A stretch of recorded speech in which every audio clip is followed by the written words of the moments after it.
یا حسین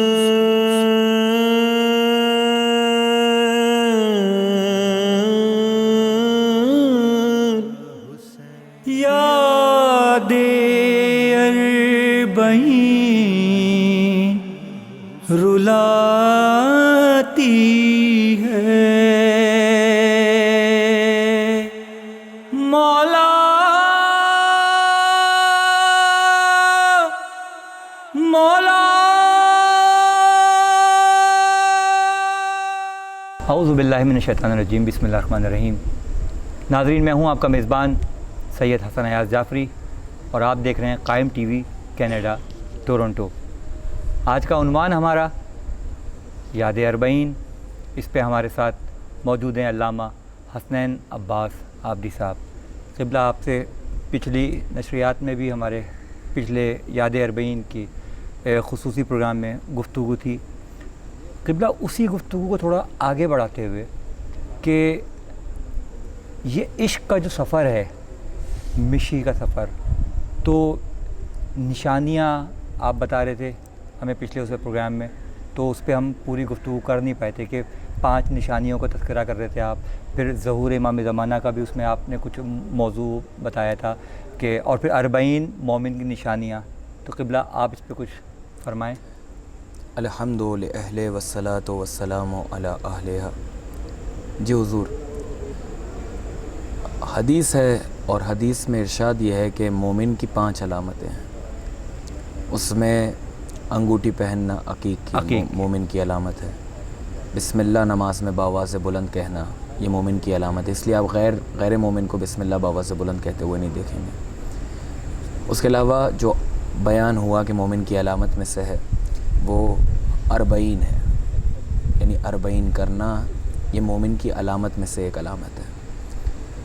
اب 40 کا جیسے کہ آپ جانتے ہیں اور اس بات سے مستحضر ہیں کہ اس موذی وبا کی وجہ سے ہم اور آپ اس مرتبہ 40 پہ نہیں جا پا رہے، جہاں ہماری دل کی یہ کیفیت ہے کہ ہم اس مشی کا جو ایک پوری دنیا کی سب سے بڑی مشی ہوتی ہے اس کا حصہ نہیں بن پا رہے۔ صرف یہ ہماری کیفیت نہیں ہے بلکہ یہ ہر مومن اور ہر عزادار کی جو تمنا رکھتا ہے کربلا جانے، اور کربلا انسان پیسوں سے نہیں جاتا۔ کیا بات ہے، بالکل سچ، یہ سچ کہا آپ نے۔ آج تو دیکھ لیا نا دنیا نے بالکل کہ پیسے ہونے کے باوجود نہیں جا سکتے، انسان نہیں جا پا بالکل۔ تو اس کا مطلب یہ ہے کہ انسان پیسوں سے کربلا نہیں جاتا۔ ہاں، پیسوں کا دخل ہے لیکن خود انسان کا ارادہ بھی ہو، وہ خود اقدام کرے، خود کھڑے ہو، خود مخلص ہو۔ ایسی مشی گزشتہ سال جب میں 40 پہ تھا تو 40 پہ مشی شروع کرنے سے پہلے میں نے ان جملوں کو کہا تھا کہ ہم یہ دیکھتے ہیں کہ اگر کسی کا گھر کھلا ہو، آپ یہاں پہ دیکھ لیں کوئی واقعہ ایسا ہوتا ہے تو اس میں ہر نیوز چینل پہ یہ چل رہا ہوتا ہے کہ وہ اس کے پیٹھ پیچھے جو ہے وہ گھر لوٹ لیا، بالکل سامان لوٹ کے لے گئے۔ دنیا میں لوگ مشکل کا شکار ہوتے ہیں لیکن اس کے باوجود بعض افراد ایسے ہوتے ہیں کہ جو لوٹ مار میں مصروف ہوتے ہیں۔ حسن کربلا کا یہ ہے، حسن اس مشی کا یہ ہے کہ عراقی عوام اپنے گھروں کو کھول کے چھوڑ دیتے ہیں، بالکل زائرین کے حوالے کر دیتے ہیں، تمہیں جتنا رکنا ہے یہاں پہ رکو، بلکہ وہ اپنا گھر چھوڑ کے مشی پہ روانہ ہو جاتے ہیں۔ بالکل ایسا ہی ہے۔ تو میں نے تو چونکہ 2 رستے ہیں، ایک رستہ وہ ہے کہ جو ہائی وے والا ہے جس پہ عوام مشی کرتی ہے سب، ایک رستہ ہے پیچھے سے جو طرق العلماء کہلاتا ہے، وہ رستہ تھوڑا لمبا ہے اس رستے سے۔ اچھا، تو میں نے یہ بھی سعادت حاصل ہوئی کہ میں نے اس رستے سے بھی مشی کی، وہ فرات سے ملا ہوا رستہ، اچھا، یعنی فرات ساتھ چلتی ہے اس رستے پہ۔ یقین مانے چاہے وہ والا رستہ ہو چاہے یہ والا رستہ ہو، دونوں رستے پہ آپ کو اگر کہیں پیاس لگے گی پانی موجود ہے، بھوک لگے گی کھانا موجود ہے، آرام کرنا ہے گھر موجود ہے، بستر موجود ہے۔ وہ تو چھوڑیے، یہ تو چلے میں کہوں کہ دنیا اس چیز پر توجہ نہ کرے، وہاں ایسے افراد موجود ہیں کہ جو پیر دبانے کے لیے تیار ہیں، ہاتھ دبانے کے لیے تیار ہیں، مساج دینے کے لیے تیار ہیں کہ بس ظاہر ہمارے سے کوئی خدمت کروا لے۔ اصل میں وہ اس کا صلہ جانتے ہیں، اس کا انعام جانتے ہیں، وہ کہ اس کا انعام کیا ملنے والا ہے۔ بے شک ایسے بالکل۔ چوتھے امام سے بھی میرے خیال سے منسوب ہے کہ مطلب مولانا نے کہا ہے کہ میں اگر اپنے عزادار کی شان بیان کر دوں تو کیا مرتبہ ہے۔ بس یہی ہے کہ ظاہر کا مرتبہ اور ظاہر کا اس سے اندازہ لگایا جائے، وقت ہے تو میں ہاں کروں اس کو کہ اصفہان کے ایک رہنے والے عالم تھے ملا عباس چاوش. جی ہاں. وہ ہر سال یہ ہوتا تھا کہ علم لے کے کربلا جاتے تھے. آج جیسے حالات ہیں میں تو کہتا ہوں کہ آج ہماری نوجوان نسل کو مجھ شمول ہم سب کو اپنے بزرگوں کا ہم لوگوں کو احترام کرنا سیکھنا چاہیے. بالکل. کہ ان کے ذریعے سے یہ تہذیب عزاداری ہم تک پہنچی. بزرگ علماء ہمارے بزرگ افراد ایسے دور میں عزاداری کی ہے ان لوگوں نے کہ جہاں پر یہ نہیں پتہ تھا کہ ہم گھر سے نکلیں گے تو لوٹ کے واپس آئیں گے یا نہیں آئیں گے. مشکل کڑا وقت. بالکل بالکل. ایک عورت ہے وہ صحرا میں 2 بچوں کو لے کے جا رہی ہے, بیٹھا رہی ہے اور بیٹھانے کے بعد کہتی ہے کہ بیٹا اللہ ہے, اللہ کا رسول ہے. اس رسول کا ایک نواسہ تھا حسین, وہ کربلا میں شہید ہوا. اس کا بیٹا تھا علی اکبر, وہ ایسے شہید ہوا.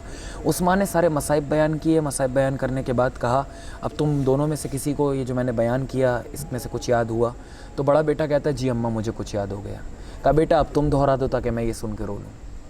ایسے دور سے بھی عزاداری گزری ہے. اچھا قبلہ, ایک ایسا دور بھی ایک علامہ صاحب سے میں نے سنا تھا کہ مطلب کہ وہ ہوا کرتا ہے کہ 2 لوگ جا رہے ہیں تو ایک کے ہاتھ قلم کر دیے جائیں, یا وہ کوئی ایک جائے گا ایک کے بدلے. جی بالکل. کوئی ایسی بھی کوئی روایت موجود ہے؟ بالکل ایسے موجود ہے. حجاج کا زمانہ آپ دیکھ لیں. جی. ظالم و جابر بادشاہ, ایسا کثیف القلب بادشاہ کہ اس نے یہ اعلان کیا اپنے وزراء کی ٹیم کو بیٹھا کے کہ جو بھی کوئی چارہ سوچو, کوئی ایسا رائے حل سوچو, رک جائے. ہاں کہ لوگ قبر حسین کی زیارت سے باز. بالکل. لوگ جوک در جوک قبر حسین کی زیارت کے لیے پہنچ جاتے ہیں. بالکل. تو وزراء نے مشورہ دیا کہ تم ایک کام کرو, تم پیسوں کو بڑھاؤ, ٹیکس بڑھاؤ. ٹیکس بڑھا دو. ٹیکس بڑھے گا, لوگ پیچھے ہٹ جائیں گے. سال آیا, ہاں حکومتی سطح پہ اعلان ہو گیا. سال پہنچا, دیکھا لوگ پھر بھی جوک در جوک جا رہے ہیں. پھر اس نے اپنے وزراء کو جمع کیا کہ بھائی یہ تو تم نے کہا تھا ٹیکس بڑھاؤ, مسئلہ حل ہو جائے گا. ٹیکس بڑھانے پہ بھی لوگ جوک در جوک جا رہے ہیں. کہ ٹیکس کو ڈبل کرو. ڈبل ہوا, پھر پہنچے زائرین. اب اس نے دوبارہ جب کمیٹی کو بیٹھایا اور اپنے وزراء اور مشیروں کو بیٹھایا تو کہا کہ بھائی تم اعلان کرو کہ جو بھی کربلا جائے گا وہ اپنے پیر کو کٹوائے گا. ہاں, پیر کو کٹوائے کربلا جائے. لکھا ہے کہ جب سے ٹیکس لگا اور یہ اعلان تک ایک خاتون تھی جو عصا کا سہارا لیتے ہوئے دربار میں آ جاتی تھی. جب وہ اس اعلان کے بعد دربار میں آئی تو اس نے کہا کہ تمہاری عقل زائل ہو چکی ہو, تم بڑھیا ہو, تمہیں پتہ ہے پیر کٹوا کے تم کربلا جاؤ گی. کہا تجھے کیا لینا دینا, یہ پیسے لے میرے پیر ہیں, میں جانوں, تو مجھے جانے دے. بالکل. لوگ پھر بھی جوک در جوک جاتے رہے. دوسرا سال آیا, اس نے دوسرے پیر کو کٹوایا. ایک ہاتھ کٹا, دوسرا ہاتھ کٹا, اب ایک پیر ہے. جب وہ کٹا تو اب حجاج کہنے لگا کہ یہ عشق حسین میں واقعی مجنون ہو چکی ہے. کہا اس کے جسم کو اٹھاؤ اور دارالامارہ کے باہر پھینک دو. میں دارالامارہ کی چھت سے کھڑے ہو کے دیکھوں گا یہ کیسے جاتی ہے کربلا. اب آپ سنیے. لکھا یہ ہے کہ اس نے اپنے چہرے کو کربلا کی جانب کیا اور آواز دے کے کہا عباس میں آپ کے آقا کی زیارت کے لیے آنا چاہتا ہوں. کہتے ہیں ایک گھڑ سوار ظاہر ہوا اور ظاہر ہونے کے بعد اس کے قریب آیا اور آ کر کہتا ہے کہ اے ضعیفہ اپنی آنکھوں کو بند کرو. اس نے آنکھوں کو بند کیا, کچھ دیر میں اس نے کہا آنکھوں کو کھولو. اب جو آنکھوں کو کھولا تو کیا دیکھا, ذریعے ابا عبداللہ کے سامنے موجود. تو رو کے کہتی ہے آنے والے ذرا ہاتھ کو بڑھا تیرے, تاکہ تیرے ہاتھوں کا بوسہ لے سکوں. تو وہ یہ جملہ کہتا ہے کہ جس طرح عشق حسین میں تم نے اپنے ہاتھوں کو دے دیا, میں بھی اپنے ہاتھوں کو دے چکا ہوں. ماشاء اللہ قبلہ, یہ بہت ہی اچھی گفتگو آپ نے کی کہ ہماری آنے والی نسلوں کو پتہ ہونا چاہیے کہ اس کی تاریخی حیثیت کیا ہے, روایت میں کیا موجود ہے. قبلہ اس وقت وقفے کا ایک وقت ہوا ہے تو ہم اس گفتگو کو وقفے کے بعد جاری رکھیں گے. ناظرین آپ دیکھ رہے ہیں یاد اربعین, یہاں پر وقف ہوا ہے ایک مختصر سے وقفے کا. انشاءاللہ وقفے کے بعد ہم پھر حاضر ہوں گے اور گفتگو کو یہیں سے جاری کریں گے. یا حسین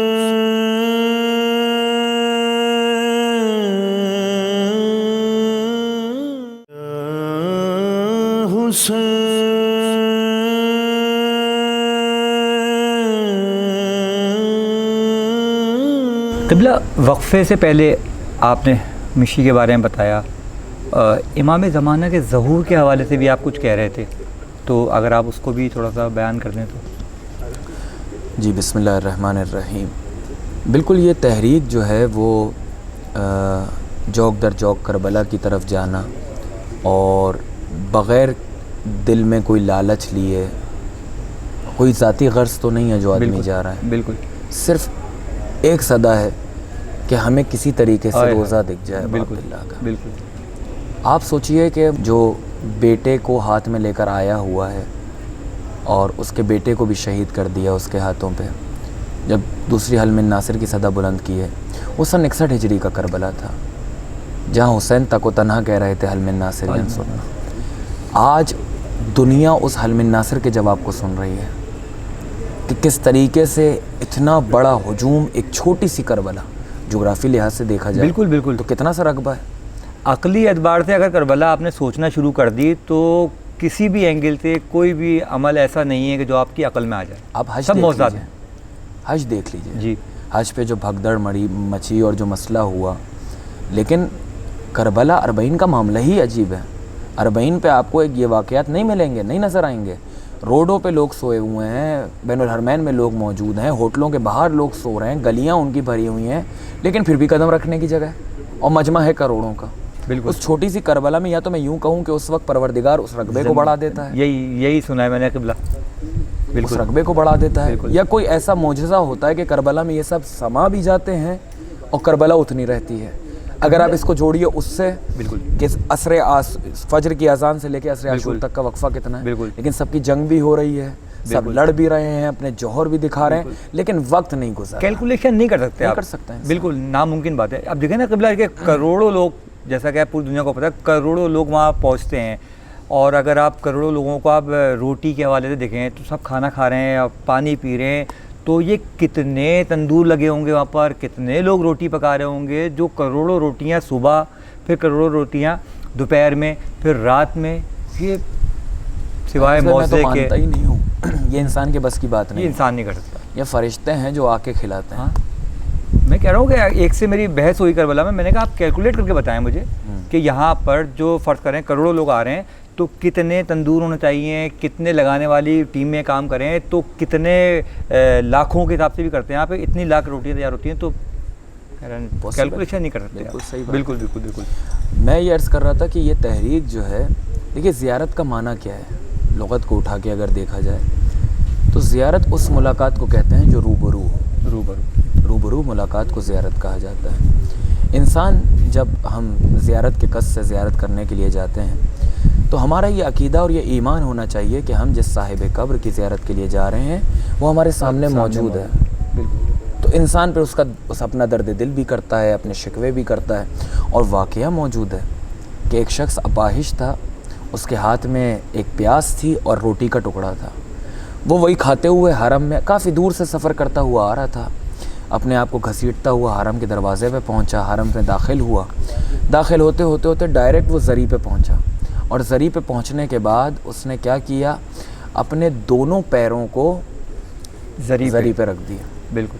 تو جو خدام لوگ تھے وہ آگے بھاگے, ان کا یہ کیا کر رہے ہو, کیا ادبی کر رہے ہو. اس نے صرف یہ کام نہیں کیا, اس کے ہاتھ میں جو پیاز اور روٹی تھی وہ اس نے زری کے اندر ڈال دی. علماء نے کہا نہیں اسے مارو نہیں, اسے ڈانٹو نہیں, پوچھو تو ہوا کیا, یہ اس نے کیوں کیا. دیکھیے حسین کو اپنے ظاہر کا کتنا ہائے ہائے. اس نے کہا کہ جب میں دور سے سفر کر کے آ رہا تھا تو پیروں میں کانٹے لگے ہوئے تھے, بہت تھکا ہوا تھا. جب میں حرم کے اندر پہنچا تو میں نے دیکھا زری میں مولا حسین تشریف فرمائے. مجھ سے کہا میرے ظاہر بہت دور سے آ رہے ہو, پیروں میں کانٹے ہیں, لاؤ ہمیں اپنا پیر دکھاؤ تاکہ ہم اس پیر سے کانٹوں کو نکال دیں. سبحان اللہ. اس کے بعد مجھ سے پوچھا کہ کیا کھا رہے ہو, میں نے کہا مولا پیاز سے روٹی ہے. کہا میں بھی تو بھوکا ہوں. ہائے ہائے ہائے. مجھے نہیں دو, تو میں نے اس پیاز کو اور روٹی کو دیا. تو ایسی چیزیں ہمیں بعض اوقات بظاہر سمجھ میں نہیں آتا کہ یہ انسان جو کربلا میں عمل انجام دے رہا ہے ایسا کیوں دے رہا ہے, لیکن اس کے عشق کا, اس کے معرفت کا مرحلہ کچھ اور ہے. بالکل. وہ معرفت, زیارت کا معنی لغوی ہے ملاقات کا, وہ ملاقات جو روبرو ہو. اچھا انسان وہ کہتے ہیں نا دوست پیوند کی مانند ہوتا ہے, اگر یہ پھٹ جائے اور اس پہ سفید پیوند لگا لوں تو میں بد رنگ لگوں گا. بالکل ایسا. بالکل. تو انسان اپنی محفل کو مینٹین رکھتا ہے, اپنے حلقہ احباب کو مینٹین رکھتا ہے, اور جیسے جیسے وہ کسی اچھی شخصیت سے یا کسی عالم سے, کسی روحانی شخصیت سے ملاقات کرتا ہے تو جتنا ہی برا کیوں نہ ہو اس کے سامنے باادب ہو کے بیٹھتا ہے. بالکل بالکل. ادب کا لحاظ رکھتا ہے. بالکل. اور اگر اس سے متاثر ہو جائے تو اس کی عادات کو اپنانا شروع کر دیتا ہے. بالکل. ان چیزوں کو اپنے اندر لانا شروع کر دیتا ہے. لوگ تبدیل ہوتے ہوئے دیکھیں. اب ایک انسان جا رہا ہے زیارت کے لیے اور اس کی ملاقات ہے کس سے, اس کے امام سے. تو اب خود انسان سوچے کہ جب وہ واپس پلٹ کے آئے تو اس کی عادات, اس کے اطوار, اس کی رفتار, اس کی گفتار کیسی ہونی چاہیے. ظاہر ہے جب تم زیارت کر کے آ رہے ہو تو تم پر اثر مترتب ہونا چاہیے. بالکل. تم امام سے ملاقات کر کے آ رہے ہو. یہ بات تو رہی اس طرف. یہ جو موومنٹ ہے جو اربعین کے حوالے سے ہے، اتنی بڑی مشی، اتنے سارے افراد، ہم اس کو اگر ظہور کے پیمانے میں دیکھیں تو ایسا لگتا ہے کہ آمادگی ہو رہی ہے کسی کے آنے کے لیے، بے شک لوگ آمادہ ہو رہے ہیں، اسی لیے دنیا کی بڑی بڑی طاقتیں اس اربعین کی زیارت سے پریشان ہیں، وہ اپنے ہر حربے کو استعمال کرتے ہیں کہ کسی طریقے سے ہم اس اربعین کی حرکت اور موومنٹ کو روک دیں، اس مشی کو روک دیں، بالکل، لیکن وہ ناکام ہوتا ہے، کیونکہ جہاں خدا کی مشین کار فرما ہو وہاں بالکل، دنیاوی بالکل، مشین بالکل، کار نہیں بالکل، کرتی ہیں، بالکل۔ کام نہیں کر پاتی ہیں۔ تو اتنی بڑی موومنٹ، دیکھیے امام زمانہ کے ظہور کی علامات میں سے جو علامت ہے وہ یہ ہے کہ امن و امان کا یہ عالم ہوگا اور سکون کا یہ عالم ہوگا۔ اب آپ دیکھیے ربط کو، یہ عالم ہوگا کہ ایک خاتون بصرے سے کوفے تک اکیلے حرکت کرے گی، انسان تو کیا جنگل کے درندوں کا خوف نہ ہوگا، بالکل یہ عالم ہوگا انسان کے امن و امان اور اطمینان کا، جس کے پیچھے آج دنیا کی ساری توقع ہے، انسان بھاگی اسی لیے رہا ہے بالکل کہ سکون مل جائے، اسے آرام مل جائے۔ امام کے ظہور کے بعد بھیڑ اور آپ لیجئے شیر، یہ سارے جانور ایک ساتھ ایک ہی ہوں گے۔ گھاٹ پہ، بالکل دیکھیے ظالم مظلوم، یعنی ہر کوئی ایک ساتھ ہوگا، لیکن کسی کو کسی سے خطرہ لاحق نہیں ہوگا، بالکل ٹھیک ہے، صحیح، کوئی کسی سے ڈرے گا نہیں، کوئی کسی سے گھبرائے گا نہیں، امن و سکون کا یہ عالم ہوگا۔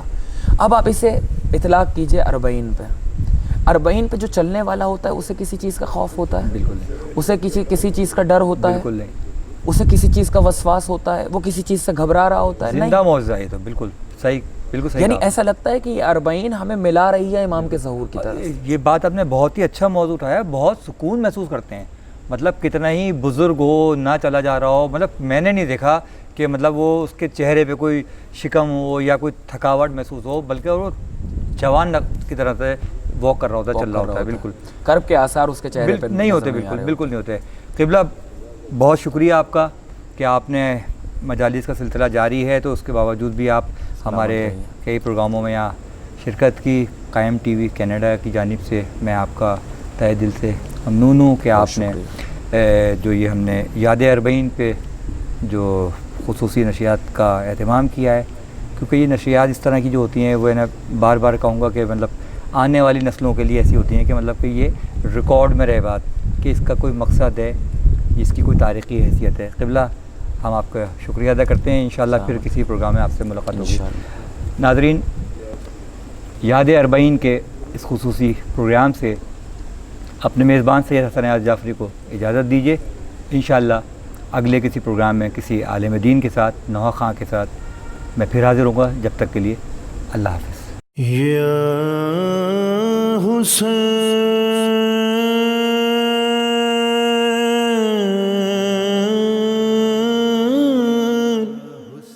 یاد اربعین رلا